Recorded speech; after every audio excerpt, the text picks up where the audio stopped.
नमस्कार मित्रांनो, नवीन ब्लॉगमध्ये तुमच्या सगळ्यांचं स्वागत आहे. तर थंडीचे दिवस सुरू झालेत मित्रांनो आणि गेल्या वर्षी घातलेला टी शर्ट मी आज घालायला काढलाय. तुम्ही बघू शकता. जर तुम्ही मला गेल्या वर्षी पण बघितलं असेल तर या वर्षी तुम्हाला हा टी शर्ट ओळखीचा असेल. तर मी आज जाणार आहे जिमची इन्क्वायरी करायला मित्रांनो. नवीन वर्षाचा संकल्प नावाची बिल्डिंग तर नवीन वर्षाचा संकल्प आहे माझा की मला वजन कमी करायचं आहे. गेल्या वर्षी ह्या दिवसात माझं वजन होतं 55 किलो, आता झाले 75 किलो. लाज वाटली पाहिजे तरी पण मी असं सांगतोय. पण ठीक आहे, बघूया फलटण मध्ये सगळ्यात चांगली जिम कुठली मला बघायची आणि तिथं मी लावणार आहे चांगली जिम पेक्षा जे स्वस्तात मला भेटेल ती जाऊन म्हणणार मी युट्यूबर आहे. बघू युट्यूबरची किती इज्जत आहे फलटण मध्ये. तुमच्या जिमचं मी एक प्रमोशन करतो, बार्टर कोलॅबरेशन होऊन जाईल. एक प्रमोशन इज इक्वल टू 3 महिन्याची gym with cardio with steam bath. ठीक आहे, तर जाऊया. आणि आज उद्या तो काय त्याला म्हणतात गुरुवार आहे, शेवटचा गुरुवार मार्गशीर्ष महिन्यातला. तर त्याच्या पूजेचं सामान घेण्याची जबाबदारी पण एक जबाबदारी पुरुषावर आली. तुम्ही समजू शकता या ठिकाणी, म्हणजे जबाबदार पुरुष घरातला जबाबदार पुरुष चाललाय गुरुवारच्या ते देवीचं सामान वगैरे घ्यायला.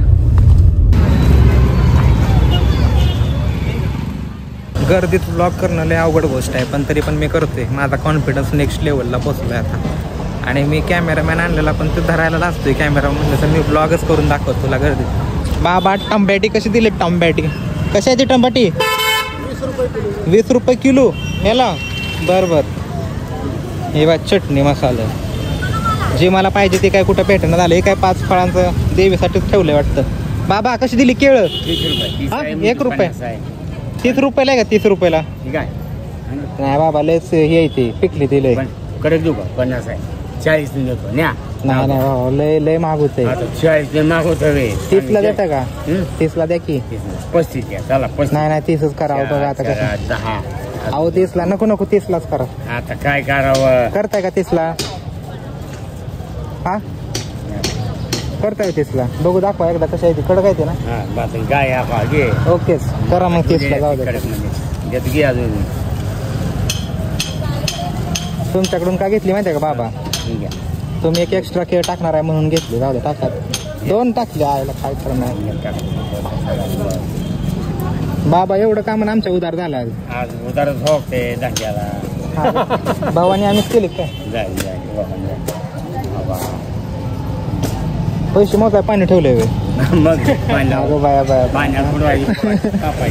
बँकेच्यावर काम चाललंय बाबाचं. बाबाने वाटी भरून पाणी ठेवलंय पैसे मोजायला आणि बाबाकडे 10चा नोट आहे. विषय हार्ड होता बाबाचा. काय पण म्हणा, आप्पाचा विषय नाही. आप्पाचा विषय लय हार्ड नाही, बाबांचा विषय लय हार्ड आहे. आणि बाबाकडं नोटा मोजायला पेला भरून पाणी. राईम झालं नाही, सॉरी बरं का. आणि कंटेंट दिला तर मी ह्यांच्याकडून घेणार आहे, पण मला नाही वाटत कंटेंट देतो.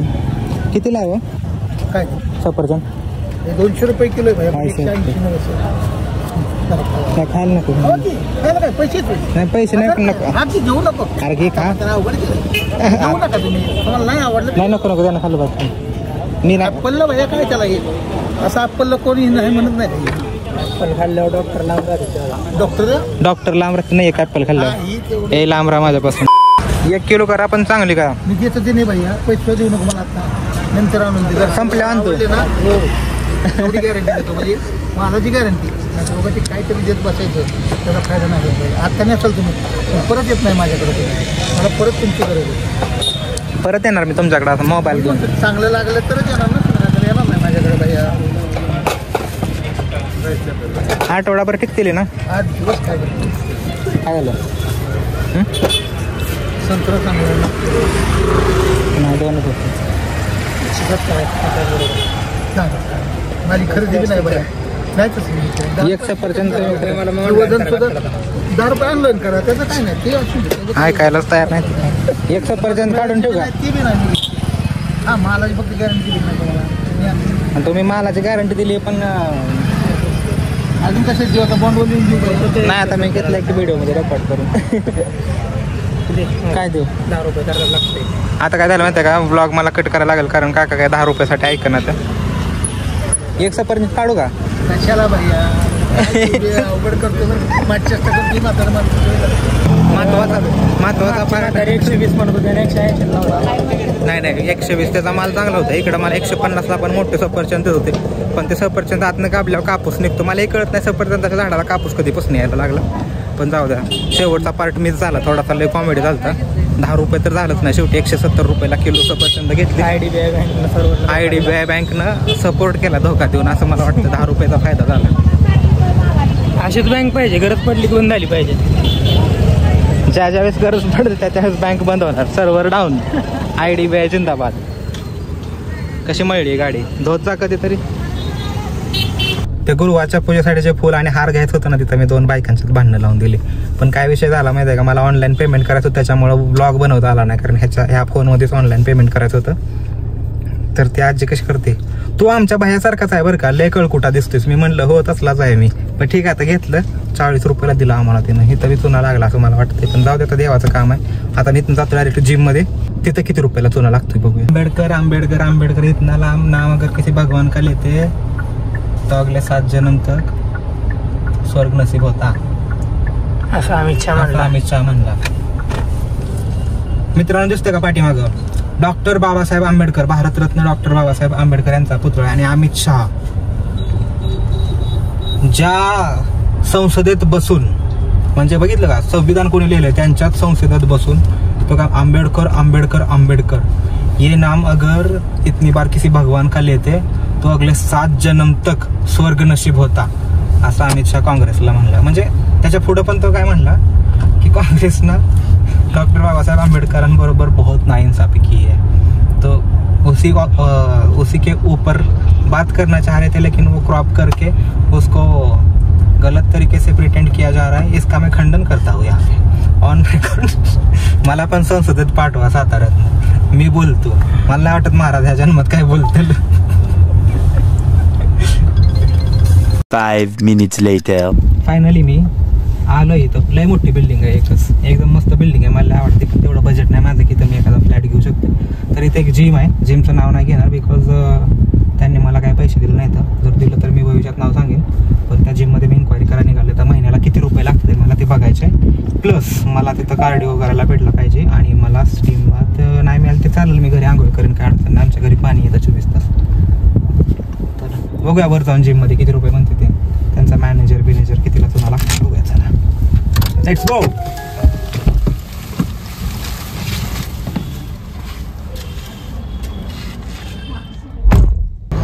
तर काय मी लोकेशनला आलोय फायनली. तर इथं मी जिम लावणार आहे. तुम्ही लोकेशन गेस करू शकता. पाठीमागे तुम्हाला दिसतंय का, ह्याच्यावरनं तुम्हाला कळेल मी कुठं आलोय जिमसाठी. तर इथं तुम्ही माझं बघून जिम लावू शकता. आणि मी रात्री 1 ते 2ला येणार आहे जिम मारायला. तर ह्या टायमिंगला तुम्ही येऊ शकता. पॉसिबल झालं तर. तुम्हाला खरंच चेष्टा नाही करत, मी दाखवतो. हे बघा इथं आलो. अशीच बॉडी बनवणार आहे, अशीच पुढच्या 15 दिवसात.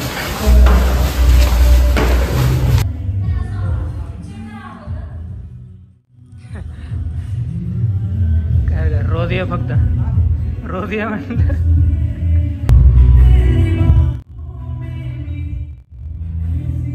तर जिममध्ये एन्क्वायरी करून आले आणि तिथं मी हवाबाजी करून आले. मी यूट्यूबर आहे. तर यूट्यूबर आहे तर मला थोडंफार कन्सेशन, थोडीफार चांगली छोटी मोठी एक ऑफर द्या.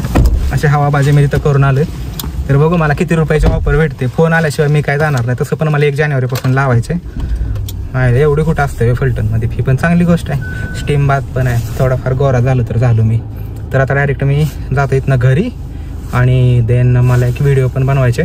ट्रेंडिंग टॉपिक तर तुम्हाला माहितीच आहे. सध्याचं ट्रेंडिंग काय, झापूक खराब असते वायपेक्षा. का माहिती आहे का, कारण माणसांकडे पर्याय नाहीत. कोण बोलतंय रे, मी आता एका जणाला फोन केला मित्राला, तर ते काय आता नको फोन करू, संध्याकाळी कर, मी गाडीवर आहे, मी फिरतोय. ते फिरते म्हणजे असं नाही फिरत की त्याला काम आहे म्हणून, त्याच्यासाठीच फिरते की त्याच्याकडे कोण बोलायला नाही म्हणून फिरते. मी त्याला फोन केला मित्राला बोलायला, अरे ये घेसल बसूया. तर बसलो, आला बसला. तरी प्रॉब्लेम काय माहितीये का, पुढे बसून पण एकमेका मोबाईल मध्ये बघत बसते. थांब मी तुला रील पाठवतो, अरे ही बघितली का पोरगी, पोरीशिवाय विषय नाही. तर पोरींनीच मेंटल हेल्थ खराब केली. लय मोठे प्रॉब्लेम आहेत माणसांच्या आयुष्यात, पण ते होत नाही ना. आणि पोरींचं कसं असतं माहिती का, ह्याच्या बदल्यात मी आता जास्त बोलतोय बरं का, पण पोरींचा सीन काय ना, त्यांना गोष्टी इझिली अवेलेबल असते त्या. म्हणजे आपणच भाव वाढवलाय ना गोष्टींचा. मार्केट वाढवणारे कोण आहे, आपणच आहे. आणि आता प्रॉब्लेम पण कोणाला आहे, आपल्यालाच आहे.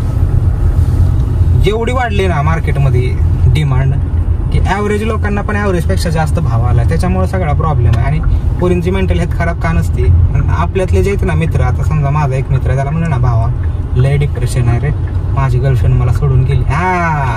तुला सांगतच होतो अरे, पण ऐकतं कोण आमचं? तुला सांगत होतो की नको नादाला लागू तिच्या, ती तशीच आहे. पण ज्यावेळेस पोरगी म्हणते ना की एखादा तिचा फ्रेंड आहे त्याला जाऊन म्हणले, म्हणजे मेल फ्रेंड हा, फिमेलचं तर सोडा, फिमेल तर गळ्यात गळ घालून रडतातच, पण मेलचं काय टेन्शन घेऊ नको, मी आहे ना, मी आहे तोपर्यंत माझी बायको सोडून मी तुला आधार देईन, असली ती पोरं. त्याच्यामुळे तर पोरांची मेंटॅलिटी लवकर खराब होते पोरींची. म्हणजे ठीक आहे, मी तसं हे नाही करत, कंपॅरिझन नाही करत, पण फॅक्ट आहे, फॅक्ट ती फॅक्ट आहे. एवढं काय दुःख वाटून घ्यायची गरज नाही. मी असंच कधी कधी लय इमोशनल झालो की असं बोलतो, लय सिरियस घेऊ नका मला, म्हणजे घेतलं तरी चालू शकतं. मी जातो घरी आणि आता जाऊन झोपत नाही. मला एक व्हिडिओ बनवायचा मी चॅनलवर, सगळी गाणी वाजणारवर सध्या काय ट्रेंडिंग आहे, झापूक झोपूक झापूक झोप. वायच कमी 300 रुपयाचा टावेल, त्याच्यामुळे फ्लेक्स करतोय. पण जाऊ दे सगळं. ब्लॉग आवडला असला तर लाईक करा, शेअर करा आणि चॅनलला सबस्क्राईब करा. धन्यवाद.